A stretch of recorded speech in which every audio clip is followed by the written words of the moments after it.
Bonjour les élèves, donc aujourd'hui la correction du test diagnostique sur les angles. Donc on va revoir quelques propriétés liées aux angles. Alors sur l'exercice 1, on vous donne un angle ici YOX ou XOY qui fait 37 degrés. On vous demande en gros la mesure de l'angle ZO qui sera le sommet et Y. C'est-à-dire que je vais le noter ici, on veut cet angle-là. D'accord? Alors ici, on voit qu'on a un petit signe ici au niveau de notre angle ZOX qui vaut 90 degrés. On est bien d'accord? Donc mon angle ici, ZOY, celui que je cherche, il doit donc faire 90 moins 37. D'accord? Donc 90 moins 37, ça fait 53 degrés. Donc la bonne réponse, voilà, ici, elle est de 53 degrés. 53 plus 37, on trouve bien 90. On passe à l'exercice 2. Exercice 2, combien vaut la somme de des trois angles d'un triangle? Alors, ici, si je dessine un triangle quelconque, voilà, peu importe comment, je vais l'appeler A, B, C. Donc voilà l'angle A, l'angle B, il est ici et l'angle C, il est là. Ben, si je fais la somme des trois angles, d'accord, eh ben, je dois arriver à 380 degrés. C'est une obligation. Alors, pensez au triangle équilatéral. Alors, qu'est-ce qu'un triangle équilatéral? Alors, je vais utiliser ma gomme. Alors, je vais faire un schéma rapide. Un triangle équilatéral est un triangle qui a trois côtés de même mesure, A, B, C, et dont les angles A, B et C sont égaux. Forcément, pour un triangle équilatéral, chaque angle vaut 60 degrés. On a fait donc 180 divisé par 3, on trouve bien 60. D'accord? Si je fais la somme des trois angles, 60 fois 3, 6 fois 3, 18 et je rajoute un 0, ça fait 180 degrés. Voilà pour le triangle équilatéral. On passe à l'exercice 3. Exercice 3, quelle est la mesure de l'angle BAC? Alors si je regarde bien l'angle BAC, il est là. C'est l'angle qui a pour le sommet l'angle A. Donc je le dessine ici, c'est cet angle A. Alors qu'est-ce que je sais? Je sais que si je fais A plus B en angle plus C, je dois avoir 180 degrés. Ok?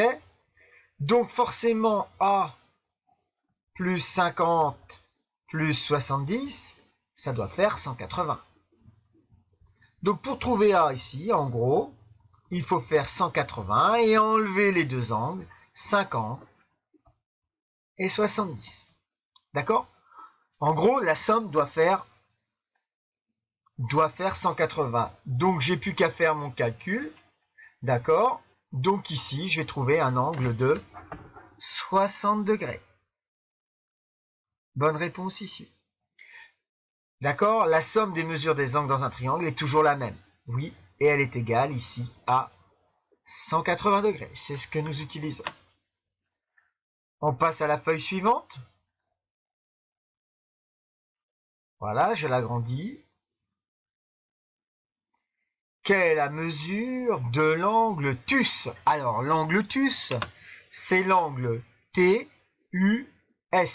Le sommet, c'est l'angle U. Je peux le dessiner ici. D'accord? Alors, hop. Ce que je regarde ici, on a ici deux côtés de même mesure. C'est-à-dire que d'après le schéma, je sais que le côté ST est égal au côté US. Alors là, ça s'appelle un triangle qui a deux côtés égaux. C'est un triangle isocèle. Nous sommes bien d'accord? Ben, si le triangle isocèle, ça veut dire que l'angle T et l'angle U, alors là, je peux corriger. Ils sont exactement de même mesure. Ces deux angles-là sont égaux. Donc la bonne réponse ici, c'est 50. D'accord? On passe au suivant. quelle est la mesure de l'angle ACD? Alors, l'angle ACD, c'est cet angle ici. ACD, le sommet c'est C. Alors ici, je sais que la somme de mes trois angles fait 180. On est bien d'accord? Ça marche tout le temps. Par contre, ici, j'ai un angle droit. Ça veut dire que D, il fait 90. C'est-à-dire que A plus C va faire 180 moins 90, il ne reste plus que 90. D'accord? C'est-à-dire que quand on a un angle droit 90, les deux autres font obligatoirement 90. Donc, pour trouver l'angle C, ben, je fais 90 moins l'angle A, moins 34. Donc, 90 moins 34, ce qui nous fait un angle de 56 degrés. Voilà ma bonne réponse. On passe au suivant, exercice 6. Quelle est la nature de ce triangle? Alors, on regarde bien ce triangle. Alors, normalement, il a deux angles égaux. D'accord? Donc, forcément, s'il a deux angles égaux, c'est un triangle isocèle. D'accord? Parce qu'on a l'angle B qui est égal à l'angle C. On aura donc les mesures des côtés AB qui sont égales à la mesure du côté AC. D'accord? On passe à la dernière feuille. Voilà. Alors ici, on vous parle des angles alternes, internes. D'accord? Donc, alterne de chaque côté et interne à l'intérieur. Alors, donc on va s'intéresser au vocabulaire. On va s'intéresser au mot alterne et au mot interne pour bien comprendre. Alors ici, admettons qu'ici on est de droite. Ici D1 et là D2. Et ici on a une droite delta qu'on pourrait appeler la sécante. La sécante, c'est la droite qui va couper ces droites D1 et D2. D'accord? Donc de la même façon, là j'ai D1, D2 et là j'ai ma sécante delta. Et là, pareil, D1, D2 et ma sécante delta. Alors, qu'est-ce que ça veut dire alterne? Ben, ça veut dire que l'angle, il est de côtés différents. Regardez ici, cet angle-là est pas du même côté que l'autre par rapport à ma sécante delta. Ok? Donc ici, on a des angles alternes. Ici, si je regarde les angles bleus, ils sont du même côté. D'accord?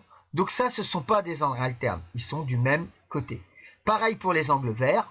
Ici, ils sont tous les deux du même côté de ma séquence. Donc alterne, c'est-à-dire que de chaque côté. Donc déjà ici, le seul choix possible, c'est le choix numéro 1.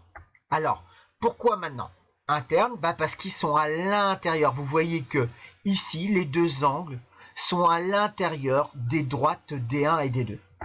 Ici, il y en a un à l'intérieur, l'autre est à l'extérieur. Et pareil, là, celui-là est à l'intérieur et l'autre à l'extérieur. Donc la seule bonne solution, c'était ici, la première solution.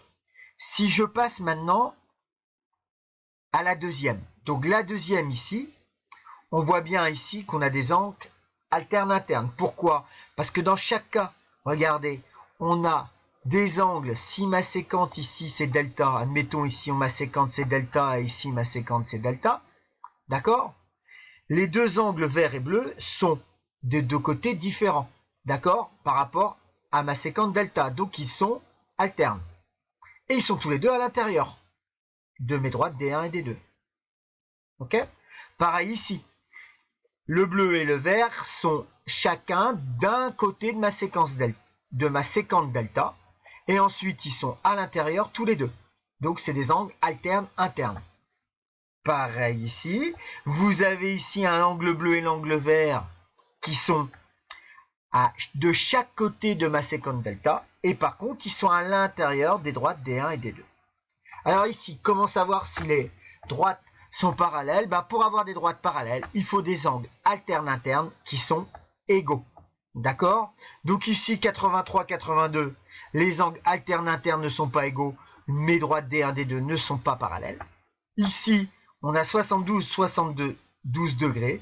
Ici, mes angles alternes internes sont égaux, donc les droites sont parallèles. Voilà. Et ici, on a 78, 79. Les deux droites ne sont pas parallèles. Voilà pour aujourd'hui. Je vous remercie.